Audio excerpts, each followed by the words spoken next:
नमस्कार. कराराचा कायदा, ज्याला इंग्रजीमध्ये लॉ ऑफ कॉन्ट्रॅक्ट्स असं म्हणतात, या कायद्याची निर्मिती मुळामध्ये झाली ती 1872 साली. इंग्रजी कायद्याच्या आधारावर भारतीय करार कायद्याची निर्मिती केल्या गेली. भारतामध्ये भारतीय करार कायद्याची वेगळी अशी निर्मिती करण्याची गरज इंग्रजांना का भासली असावी, किंवा इंग्रजांनी करार कायदा मुळामध्ये का निर्माण केला असावा, याचं जर आपण उत्तर शोधण्याचा प्रयत्न केला तर असं लक्षात येतं की कराराचा कायदा हा कायदा व्यापार विषयक क्षेत्रामध्ये अत्यंत आवश्यक असा कायदा मानला जातो. कराराचा कायदा म्हणजे लॉ ऑफ कॉन्ट्रॅक्ट्स हा औद्योगिक क्षेत्रामध्ये देखील अत्यंत महत्त्वाचा गणला गेलेला कायदा आहे. औद्योगिक क्षेत्रामध्ये काम करत असताना कराराचा कायदा जर तुम्हाला माहिती नसेल, लॉ ऑफ कॉन्ट्रॅक्ट जर तुम्हाला कळत नसेल, तर औद्योगिक क्षेत्रामध्ये अनेक अडचणी तुम्हाला येतात, निर्माण होतात, त्या सोडवता येत नाहीत असा सार्वत्रिक अनुभव आहे. कराराच्या कायद्याची निर्मिती ही 1872 साली इंग्रजांनी ज्या वेळेला केली, त्यावेळी भारतामध्ये एकंदरीत परिस्थिती अशी होती की 19व्या शतकाची सुरुवात आणि 19व्या शतकाचा मध्य या काळापर्यंत इंग्रजांनी भारतामध्ये त्यांचा एकछत्री अंमल निर्माण केलेला होता. पण तोपर्यंत जे काही भारतामध्ये होतं ते भारतामध्ये वेगवेगळे संस्थानिक आपापल्या पद्धतीने राज्य करत होते. संस्थानिकांचे त्यांचे असे कायदे होते. किंबहुना एवढंच नव्हे तर हिंदूंचा कायदा वेगळा, मुस्लिमांचा कायदा वेगळा आणि इंग्रजांचा कायदा वेगळा आणि संस्थानिकांचा कायदा वेगळा. अशा वेळेला व्यापारामध्ये व्यवहार करत असताना अनंत अडचणींना इंग्रजांना सामोरं जावं लागलं. इंग्रजांनी ज्या पद्धतीनं व्यापारी पद्धतीनं आपलं बस्तान बसवलं, त्यानंतर त्यांनी हळूहळू राजकीय क्षेत्रामध्ये प्रवेश केला आणि हा राजकीय क्षेत्रामधला इंग्रजांचा प्रवेश जो आहे हा करार कायद्याची निर्मिती करण्यासाठी कारणीभूत ठरलेला दिसून येतो. याचं कारण असं की 1872 सालच्या पूर्वी एक परिस्थिती अशी आलेली होती, एक परिस्थिती अशी निर्माण झाली की इंग्रजांनी त्यांचा जो सामान्य कायदा आहे कराराच्या संदर्भातला, त्या संदर्भामध्ये इंग्रजांनी तो कायदा अंमलात आणण्याचा प्रयत्न त्या काळामध्ये केला. पण दुर्दैवाची गोष्ट अशी की हिंदूंचे कायदे वेगळे, मुस्लिमांचे कायदे वेगळे, संस्थानिकांचे कायदे वेगळे. मग अशा वेगवेगळ्या कायद्यांच्या आधारावर इंग्रजी सामान्य कायदा त्याची अंमलबजावणी करायची हे इंग्रजांना अतिशय जड गेलं. आणि त्यांच्या असं लक्षात आलं की जर भारतामध्ये व्यवहार व्यवस्थित सुरळीत ठेवायचे असतील, अगदी व्यापारी क्षेत्रातील व्यवहार म्हणतोय किंवा औद्योगिक क्षेत्रातील व्यवहार म्हणतोय, कारण इंग्रजांनी तोपर्यंत भारतामध्ये सगळ्या ठिकाणी वखारी निर्माण केलेल्या होत्या. मग त्यावेळेला इंग्रजांच्या असं लक्षात आलं की आपल्याला इंग्रजी कायद्याच्या आधारावर त्या देशामध्ये सार्वत्रिक लागू होणारा असा एखादा करार कायदा करण्याची गरज आहे. 1872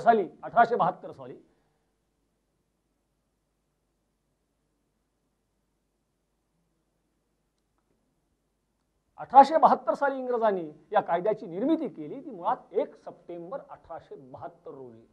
आणि त्यावेळी इंग्लंडमध्ये जो कायदा अस्तित्वात होता, ज्याला लॉ ऑफ कॉन्ट्रॅक्ट्स म्हणतात, त्याच आधारावर भारतामध्ये इंग्रजांनी करार कायद्याची निर्मिती केली. लॉ ऑफ कॉन्ट्रॅक्ट 1 सप्टेंबर 1872 पासून भारतामध्ये सार्वत्रिकरित्या अंमलामध्ये आणला.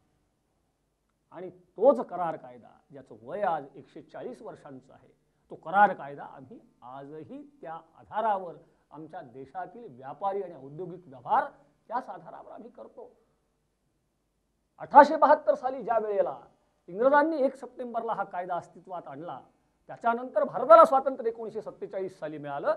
पण 1947च्या नंतर भारतामध्ये हा करार कायदा अंमलात आणत असताना फक्त जम्मू काश्मीर हे राज्य बाजूला ठेवण्यात आलं आणि उर्वरित भारतासाठी हा कायदा लागू करण्यात आला.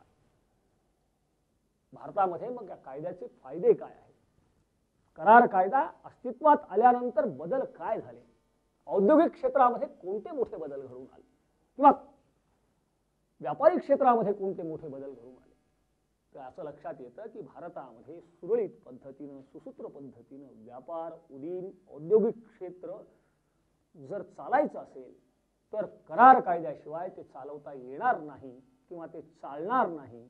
इतका मोठा व्यापक दृष्टिकोन या कायद्याला वेळोवेळी देण्यात आला. माननीय सर्वोच्च न्यायालय, माननीय उच्च न्यायालय यांनी वेळोवेळी दिलेल्या निवाड्याच्या अनुषंगाने हा करार कायदा जो आहे हा अत्यंत प्रगल्भ होत गेला. असं आज दिसून येतं.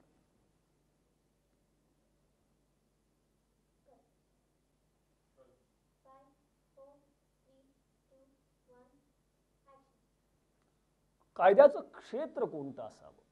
मग करार कायदा कुठल्या क्षेत्रामध्ये कशा पद्धतीनं कार्य करतो, कशा पद्धतीनं करार कायदा अंमलात येतो हे पाहणं देखील तेवढं गरजेचं आहे. याचं कारण असं की कराराच्या कायद्याचं क्षेत्र हे केवळ सर्वव्यापक आहे, सर्वसमावेशक आहे असं ते नसून करार कायद्याचं जे क्षेत्र आहे त्याला अनुषंगिक असणारे अनेक दुसरे कायदे देखील त्यांची निर्मिती करावी लागली.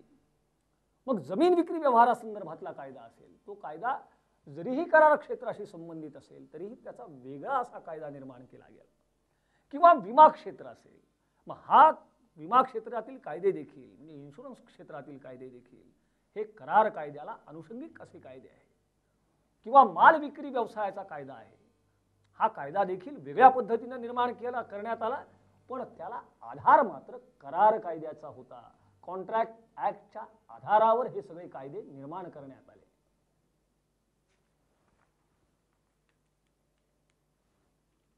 कायद्याचा इतिहास तसा मी अगदी थोडक्यात सुरुवातीला तुम्हाला सांगितला, पण तरीही मला यावेळी आठवण येते ती व्हॉल्टेअर नावाच्या प्रसिद्ध विचारवंताची.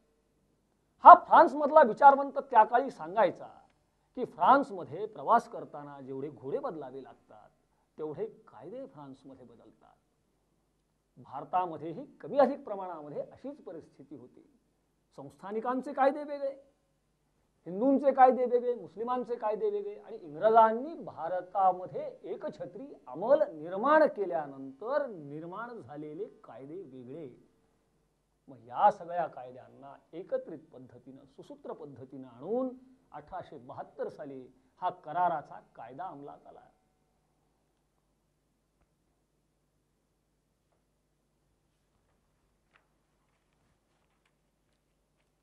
आता कराराचा कायदा हा फक्त केवळ व्यापाऱ्यांसाठी, औद्योगिक लोकांसाठीच मर्यादित आहे का असा प्रश्न जर तुम्हाला पडला असेल तर ते तसं नाही. कराराचा कायदा हा सर्वसामान्य माणसासाठी देखील तितकाच आवश्यक कायदा आहे. याचं कारण असं आहे की आपण जे रोजचे व्यवहार करतो, कदाचित आपण पाहत असू की आपण आपल्या नकळत अनेक करार आपण करत असतो. याचं अगदी छोटं उदाहरण जर सांगायचं झालं तर त्याचं उत्तम उदाहरण असं आहे की आपण बसमध्ये बसतो. बसमध्ये बसताना आपल्याला तिकीट काढा असं कोणाला सांगावं लागत नाही. बसमध्ये तिकीट काढून आपण प्रवास करतो. हा देखील आपण बस सोबत केलेला एक प्रकारचा करार आहे. आपण एखाद्या हॉटेलमध्ये जातो, हॉटेलमध्ये गेल्यानंतर हॉटेलमध्ये आपण काहीतरी खाल्लं की त्याचं बिल देतो, हा सुद्धा एक प्रकारचा करार आहे. अशा पद्धतीनं रोजच्या नैमित्तिक व्यवहारामध्ये आपण अनेक प्रकारचे असे करार आपल्या नकळत करत असतो. आणि मग या सगळ्या गोष्टींचा सर्वसमावेशक पद्धतीनं विचार केला, याला इंग्रजीमध्ये कॉमन सेन्स म्हणतात. हा कॉमन सेन्स आपण वापरला की कराराचा कायदा कळण्यासाठी अत्यंत सोपा कायदा वाटायला लागतो. ओके ओके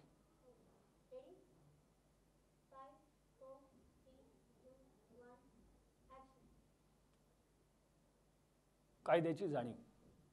आता नकळत कशा पद्धतीने आपण करार करतो हे आता आपण पाहिलं, पण मग ही कायद्याची जाणीव नकळत करार करताना निर्माण होते का कळत असताना आपण केलेल्या करारानंतर निर्माण होते हे पाहणं देखील तेवढंच गरजेचं आहे.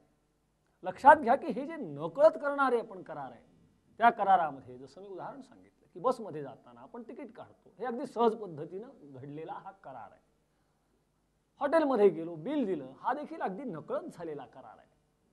पण ज्या करारामध्ये आपल्याला याची जाणीव होते की एक कायदेशीर बाजू आपण पूर्ण करत असताना समोरच्या माणसाने कायदेशीररित्या त्याची बाजू पूर्ण केली पाहिजे, ही जी अपेक्षा असते त्याला करार असं म्हणतात. असं वेगळ्या भाषेत सांगितलं तर नवल वाटायला नको.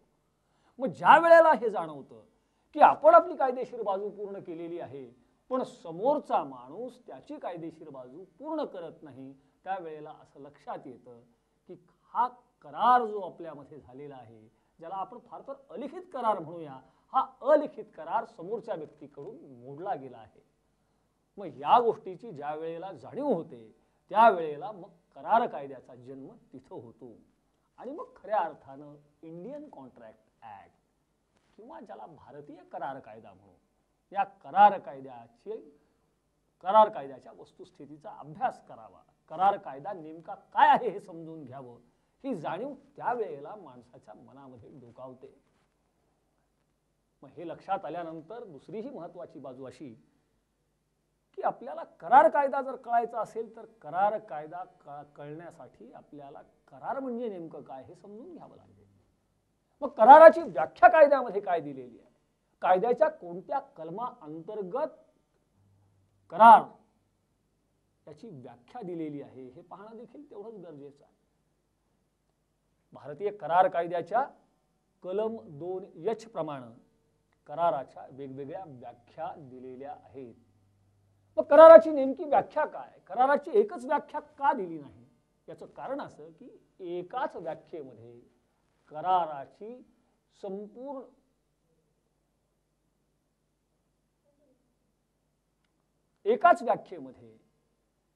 कराराची संपूर्ण माहिती आपल्याला मिळू शकत नसल्यामुळे कायद्यामध्ये कराराच्या अनेक व्याख्या कलम 2H खाली दिलेल्या आहेत. मग त्यातली पहिली व्याख्या कुठली, तर पहिली साधी आणि सोपी व्याख्या कराराची अशी आहे की कायदेशीररित्या ज्याची अंमलबजावणी करता येते तो म्हणजे करार. दुसरी व्याख्या सांगताना म्हणतात की करार म्हणजे असा ठराव ज्यामध्ये दोन्ही पक्षांना, दोन्ही बाजूंना आपल्या जबाबदारी बरोबरच आपल्या हक्काची जाणीव होते तो करार. किंवा तिसरी व्याख्या सांगताना असं म्हणतात की कायद्यानुसार अंमलबजावणी योग्य असणारा प्रत्येक ठराव किंवा प्रत्येक वचन जे आहे त्याला देखील करार असं म्हटलं गेलेलं आहे. किंवा चौथी व्याख्या अशी देखील सांगतात कराराची की करार म्हणजे दोन किंवा त्यापेक्षा अधिक व्यक्तींनी एकत्र येऊन केलेला ठराव म्हणजे करार. इतक्या सोप्या पद्धतीने कायद्यामध्ये कराराच्या व्याख्या करण्यात आलेल्या आहेत. आता मग एक गोष्ट सहज लक्षात येते की कायद्यामध्ये जर समजा कराराच्या या पद्धतीने व्याख्या असतील तर शेवटची व्याख्या अशी आहे की दोन किंवा अधिक व्यक्तींमध्ये झालेला ठराव म्हणजे करार. मग प्रत्येक ठराव हा करार असतो का, किंवा कायद्यामध्ये ठराव झाल्याखेरीज करार होऊ शकत नाही का, असे अनेक प्रश्न आपल्या मनामध्ये येतात. मग त्यानुसार जर विचार करायचा झाला तर ठराव म्हणजे काय हे देखील नेमकं आपल्याला समजून घ्यावं लागेल की दोन पक्षांमध्ये एकत्र येऊन जर करार त्यांना करायचा असेल तर त्याआधी दोन पक्षांमध्ये ठराव होण्याची अत्यंतिक गरज असते. किंबहुना दोन पक्ष एकत्र येऊन जोपर्यंत ठराव करू शकत नाहीत तोपर्यंत कराराची निर्मितीच होऊ शकत नाही. ज्या वेळेला दोन व्यक्ती एकत्र येऊन एखादा ठराव करतात त्यावेळेला याचा दुसरा अर्थ असा होतो की एक व्यक्ती दुसऱ्या व्यक्तीला वचन देते ज्यामध्ये जबाबदारी आणि हक्क या